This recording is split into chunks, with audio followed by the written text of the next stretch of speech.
Welcome to the Remarkable Leadership Podcast. We're here each week to help you lead more confidently and make a bigger difference, both professionally and personally. This episode is brought to you by the Future of Work newsletter.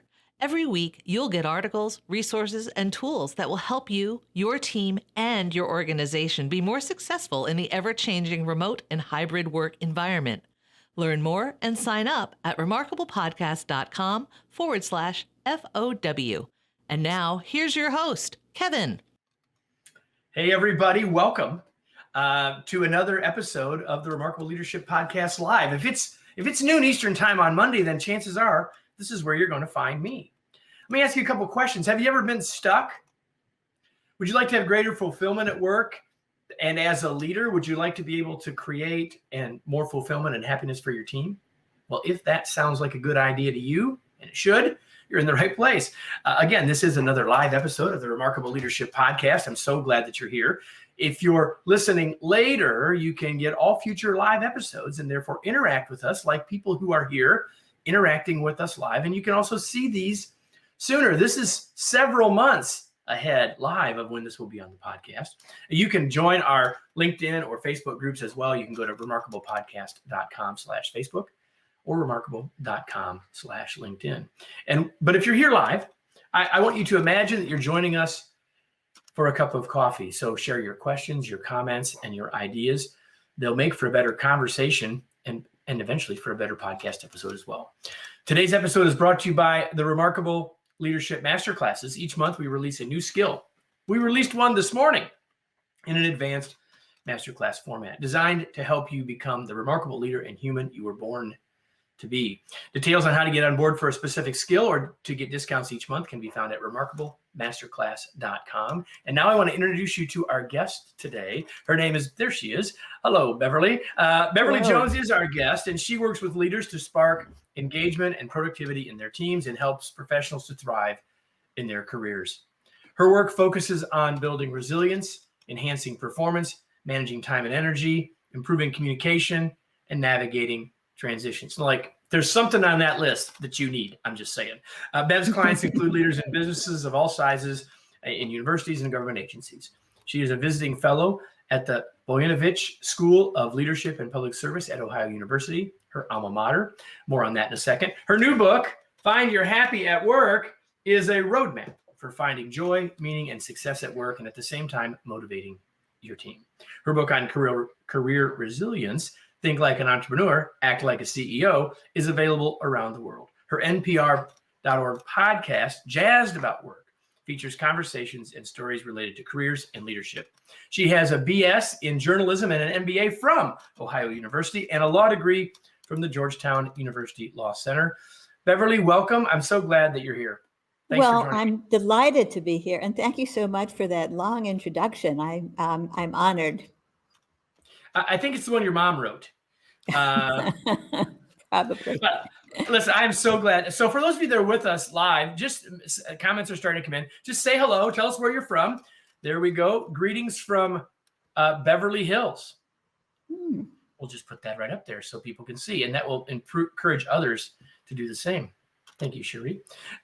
So Beverly, I want to start, when I introduce people, it gives people a bit of a clue into their journey, into their path, but not really as much as I think is interesting. And so I'd like you to just tell us just briefly a little bit about your journey. Like you didn't wake up when you were 8 and say, I'm going to write books about careers. No, but I started kind of early and went back and forth focusing on these issues. Back at Ohio University, when I was a young journalism student and I worked at the radio station and the newspaper and I did all those things, I was very frustrated about the limited opportunities for women. There are all kinds of programs in those days that didn't accept women or only limited them to like 3%. So I started kind of being an activist. And then when I was working on my MBA there, and I was the first woman in the MBA program, the president of the university hired me first to spend a year writing a report on the status of women, and then made me his assistant for opening doors, educational and professional doors for women and people of color and anybody who hadn't had a chance in the past. So that's what I did in my 20s before law school. And it's always kind of been my thing. How can people do the things they really want and make the contribution they're capable of? And I lost track of the passion from time to time. As a young lawyer, I was just as narrow-minded as every other young lawyer seems to be, but that's where I began. Well, we won't go down that path. We'll leave that for another That's show a on bad another path day. for this. Because you wrote a book, Beverly, called Find Your Happy at Work. And there's at least two things in that statement that some people might be scratching their head about. There's the happy at work part, but I'd like to start with the first part, which is, can we actually find happy? Absolutely. It used to be thought, science thought, that if you were born a pessimist, if you were born a grouch, that was it. There wasn't much you could do. But now, of course, with the positive psychology movement and so much research, we know that you have perhaps a set point of level of happiness, but you can change that. There are so many things to do. And I'm a person who was born I think a pessimist and a worrier. And really, I had to learn the hard way. I could either be miserable or I could make choices to be something else. And so a lot of the things that I'm writing about are things that I'm reminding myself of, or I'm talking to the young version of me. That's such an interesting thing, because as I talk to lots of authors, of course, on the show, and friends and colleagues as well. And I feel the same way, that a lot of times when I'm writing, whether I'm writing a book or a blog post, it feels like, okay, I'm writing this for me, and maybe someone else benefits too. So I really love that. The subtitle of the book, which I don't think was in that wonderful introduction that I gave you, It says 50 ways to get unstuck, move past boredom, and discover fulfillment. So 50 ways, everybody. So in this book, there are 50 different ideas, and we're going to get into those. And I want to talk about this on a personal level. And then before we finish, we'll come back and talk about it from a leadership perspective as well. How does that sound? That work for you? Sounds great. So what I thought I would do is I would pick a couple, and we could just chat about those. And if anyone who's with us live has a question about finding your happy, or about any of the stuff as we start to talk about it, feel free to ask. But we'll start with sort of a couple that I had that I wanted us to chat about, then let you pick one or two, and then we'll talk about leadership. How does that sound? Sounds great. Cool. So the first one that I have on my list, there's two or three of the 50 things that relate to our calendars. So why don't you just talk about our calendars and our happiness? Because I think the stuff that you share there is first of all, some of it I practice as well. So that obviously means I agree. But beyond that, I think it's extremely practical. And not everyone looks at their calendar and starts smiling, right? So talk about how we can use our calendars better. Well, I have clients who are very busy and lots of meetings, and many times they feel like their calendar is the enemy. They have other people putting things on the schedule. They can barely deal with it. And so they tend to be in one of two modes. They're either following it slavishly and doing a lot of things that maybe aren't the best use of their time, or they're ignoring it and getting totally off course. So one of my points is, stop thinking of your schedule, your calendar, as a list of meetings. It's much more than that. It's really, this is the lawyer in me. It's really a contract with yourself. It's a way to look ahead and decide, how should I spend my time? And that means a few things, not just what projects you want to work on, but where are you going to build in the breaks? Where is the most high profile, the high potential real estate on your calendar? For me, it's like this time or earlier. I do better in the morning. So for some people, knowing when their brains are the sharpest, that's when they want to do their deep work. They want to write their important reports.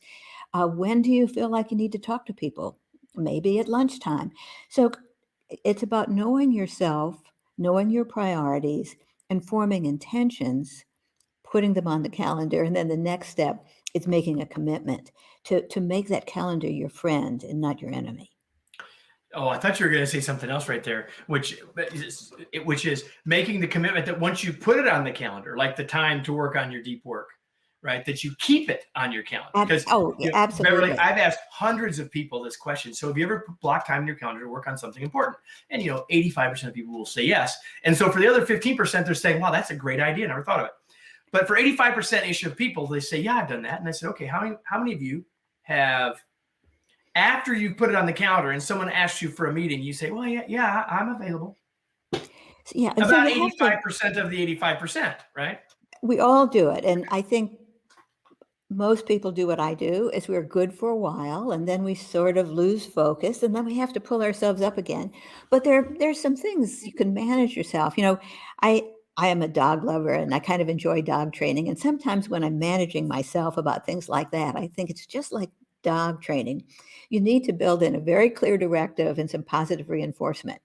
For a lot of people, tracking works. That is not just putting it on the calendar, but giving yourself a star, making a note, finding a way to reiterate what you've done, writing a few comments at the end of the day, kind of giving yourself an assessment of the day. So managing yourself with positive feedback and with learning, that's one thing. The other thing is once you put it on there, you've got to guard it. If you've put things on there on a priority and somebody has a meeting which is clearly a lower priority for you, you got to be tough sometimes.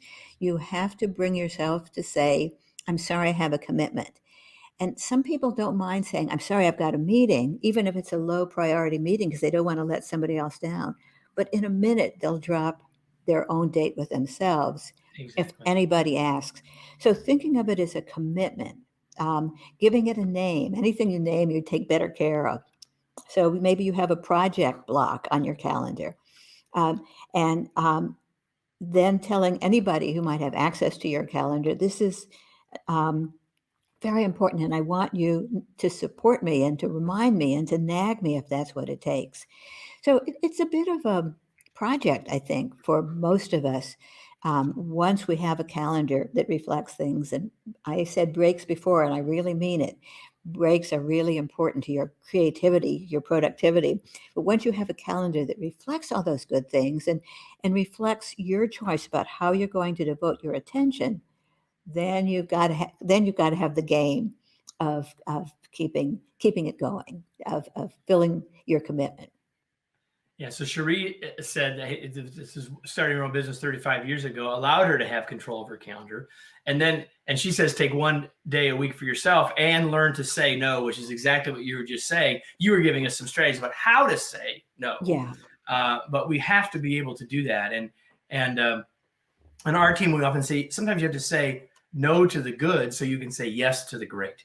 And so that's the thing. By the way, one of the things you just said a minute ago that I was furiously writing down was anything you name, you take better care of. I just love that. That is really, really, really good. So there's calendars. Here's the other one I picked. The other one that I picked was around, and there are 2 or 3 of your 50 ways about this as well. And it's one of these things that people have a love or a hate relationship with: networking.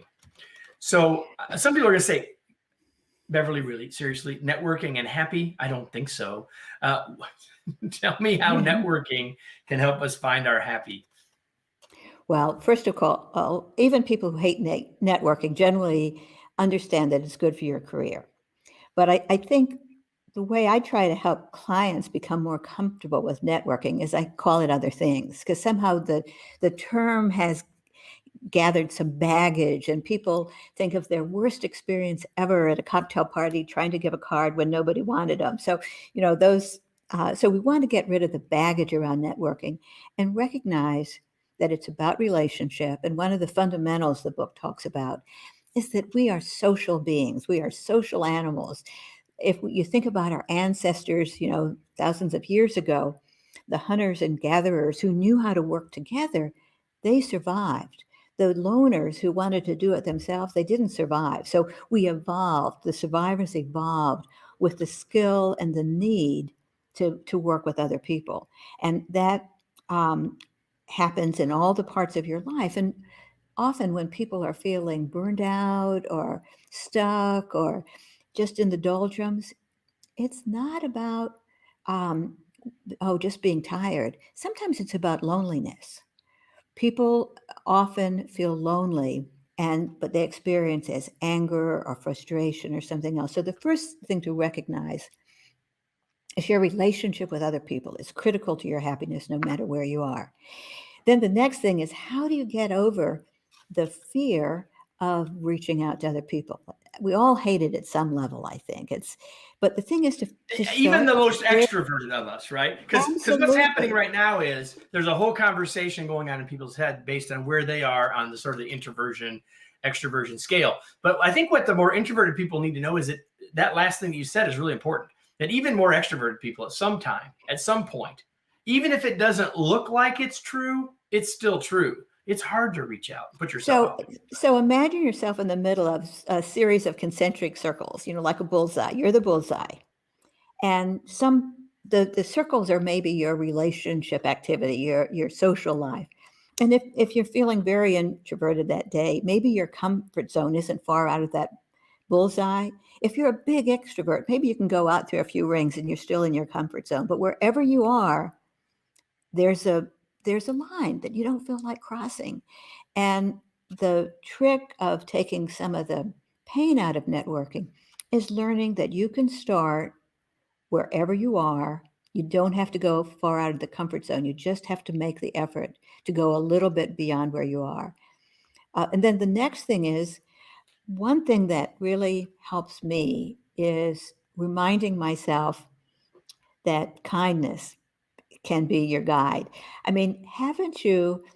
You're very socially polished. I know you're great at meeting rooms, but I bet even you have been in meetings or like parties or something where you just felt like nobody wanted to talk to you. They all knew each other. You didn't really have much to contribute to this time. 100%. Yeah, So 100%. one thing to do is, or two ideas in that situation. One is to look for people who look even more uncomfortable than you are. There's always somebody in the room who's unhappy about something. And just reaching out to somebody, and it is often kind of the least important person in the room, and important I do in quotes, kind of the lowest ranking for that particular event. Networking is not about going to the most important person. Networking is really about making relationships, seeing a person, and authentically connecting at any place you happen to be. And you start where it's needed sometimes. You start by going to a person who could use your help. And if they reject you, it's not a big deal. You probably never see them again, and it was a very small encounter. So being kind is one thing, but the Well, other one. I'm just going to stop you right there, Yeah. because if we're kind and if we're doing that the way you just described it, the chances of it going south are really low.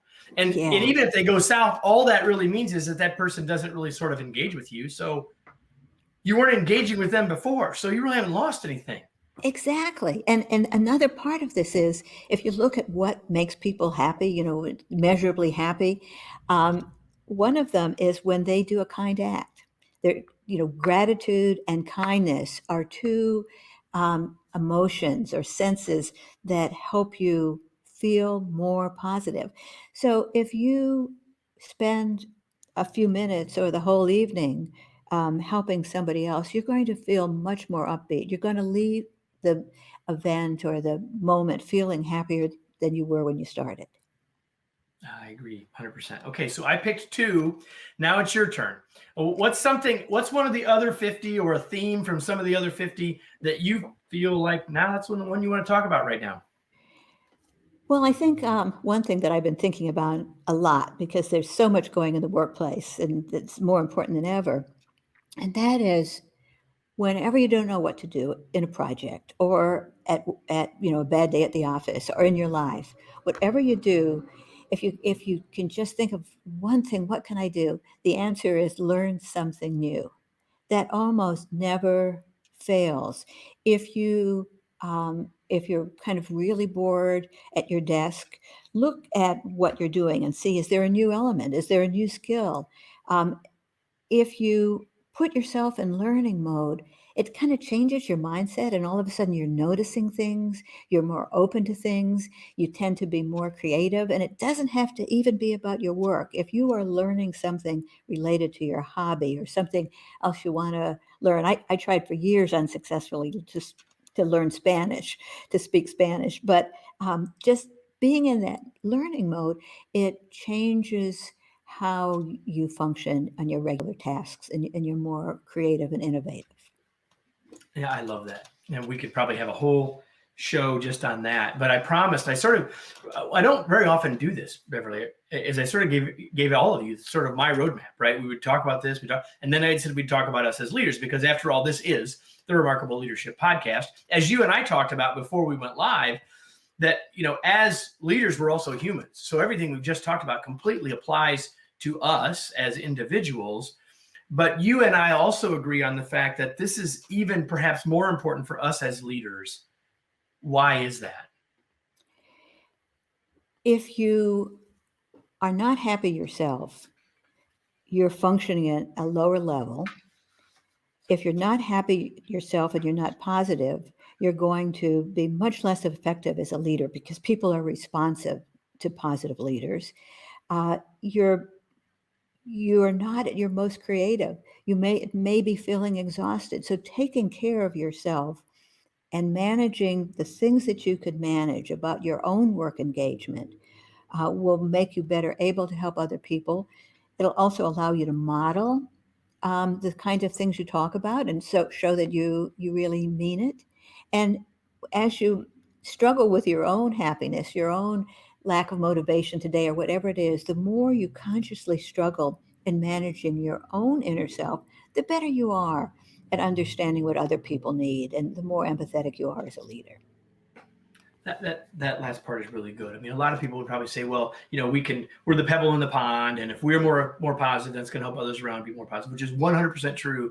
But that other point of, if I'm consciously working on it for myself and I realize that it's work that can be done, then I'm in a better position to help other people. I really, really like that a lot. One of the things you talk about early in the book is the engagement triangle. And Yes. Engagement is one of those words, Beverly, that gets a lot of play in the leadership press and in the business world. And so I'd love for you to talk about this engagement triangle a little bit, because I think for people now with their leadership hat on, this will be a useful way for people to think about it. So just in your head, get a triangle in your head. Yeah. And Beverly's going to fill this out for you. Yeah. So the three corners of the triangle are three areas that anybody who's studied leadership knows are very important to employee engagement. One of them is purpose, one of them is people, and one of them is performance. And what I've noticed is that people tend to manage one or two of those, but they often have a blind spot. So when I was working with clients over the years, I created a triangle, and then for each triangle, I would list a bunch of questions, and I'd kind of make almost a ritual of having a discussion about the client. Um, Purpose can be the mission of the organization. Your big purpose could be very value driven, but it could be that you're trying to save money for grad school, or you're raising your family. There are all kinds of ways that purpose matters, but keeping track of your purpose and the purpose of the activity and how they're aligned can just be managing your purpose, even when it's not perfect, can be helpful. We're back to how relationships matter, and purpose is very often related to people. One of the things that makes people happier is knowing how their work is connected to other people. Who are their stakeholders is a question. What's the impact on them? Who might be affected that you're not thinking about? Also, people are an opportunity. Maybe what you're doing gives you an opportunity to network, to build relationships, to do things like that.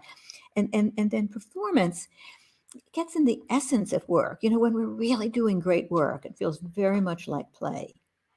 And we are throwing ourselves into it. At the same time, we have processes that help us frame it, so we get the most from all that energy. Purpose includes sometimes you have to have some grit to keep going when you don't feel like it. It can include using your expertise and building your learning. But I find if leaders, the phrase my clients have used again and again, kind of spontaneously, is do the triangle. They'll say, let's do the triangle. And if they do the triangle with their people, with their team members, it becomes something that collectively you're consciously managing.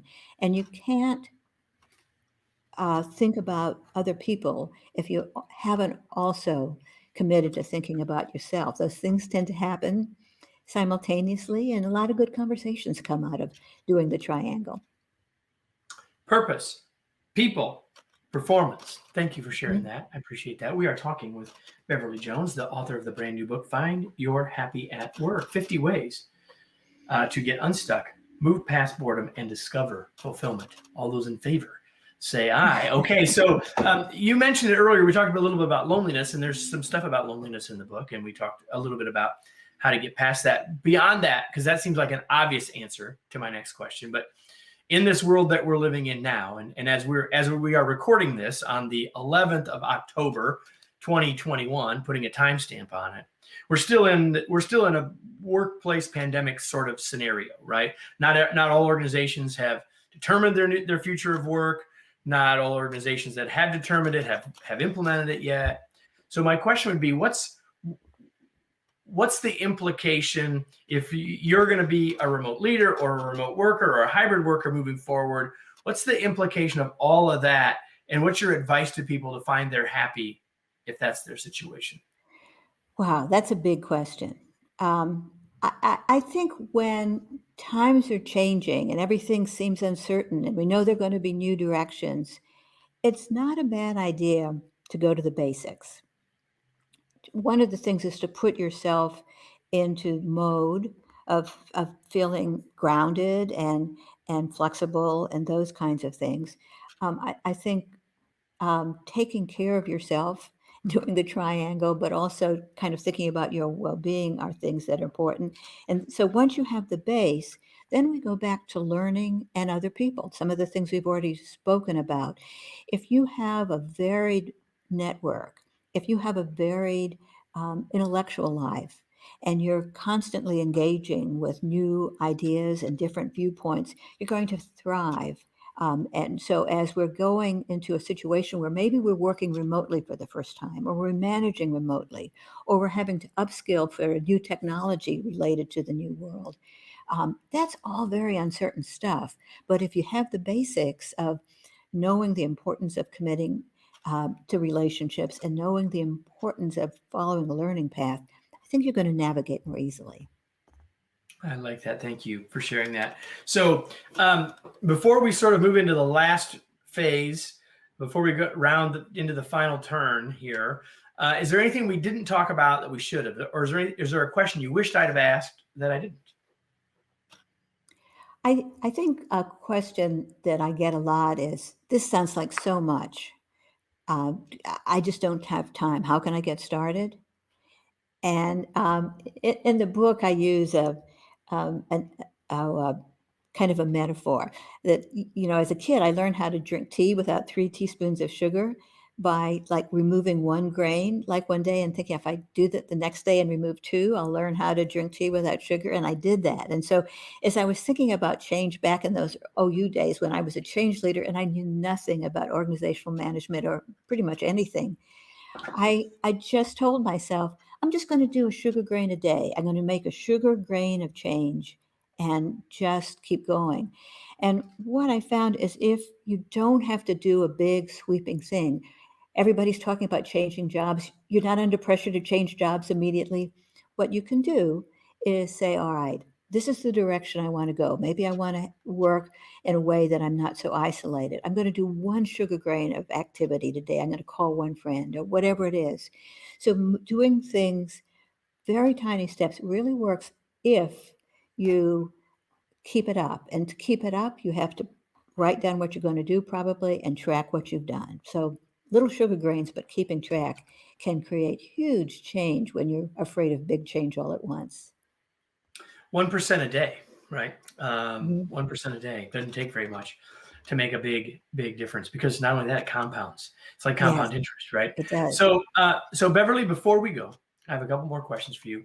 When you're not writing books and coaching folks and creating podcasts and being on podcasts, what do you do for fun? Well, I am sitting now in Rappahannock County, Virginia, about 70 miles away from a place. We still have a home in Washington, D.C., but out here we have a farmhouse. We have 43 acres. We have Labrador retrievers. I have a big garden. I walk. I am an outdoor person, and I try to get outside every day. And it's an outdoors kind of culture here. So it's a big change from our Washington, D.C. life, but we spend a lot of time out here now. So that's always fun. All right, Cherie says this has been very informative. I agree, Cherie, and you're welcome. So I have another question for you, and that is the question that I ask everyone, and it's the only question that you knew I was going to ask you. So, what are you reading these days? I am reading a book by Earl Johnson called Finding or Offering Comfort During Hard Times. Earl was the founder and um, I think the leader of the unit at the American Red Cross that offered comfort to both first responders and victims after horrible situations, psychological and emotional comfort. And his book is about what you can do when people around you are um, struggling with trauma. And I think we're all surrounded by people these days who are struggling with trauma as leaders. It may be not the kind of trauma that Earl dealt with, which like were shootings and hurricanes and things like that. But Right. I think we all know, or maybe we are ourselves, traumatized as a result of the pandemic and all kinds of related stresses. So his book is comforting in that it gives you specific suggestions of what you can do to help other people, and and along the way you learn about how you can kind of take care of yourself a little more. So I recommend that book. I appreciate you sharing that. I told you ahead of time that the reason that I asked this question, and if you've been watching or listening for a long time, that I do always ask it. And the reason I ask it is for a long time I've had a habit that when I meet interesting, smart people, I like to ask that question as a reader. And it's amazing how often well, it's not amazing. It's so often a book shows up in someone else's, in this conversation that I've never heard of. And sometimes one just seems to, I haven't read this book. I never heard of this book, but like, I'm just going to say, based on what you said, that this is a book that many of us need to read, because your point about us all dealing with trauma, whether it's stuff related to COVID or whatever else it might be, I think it's tremendously timely. And I really appreciate, Beverly, you sharing it. I got one more thing for you to share. It's the question you really want me to ask you from the beginning. Like, how can we learn more about you, get in touch with you, get a copy of the book, all that stuff? Where do you want to point people? Well, the starting point, I guess, is my website. It's www.clearways, that's ways with an S, clearwaysconsulting.com.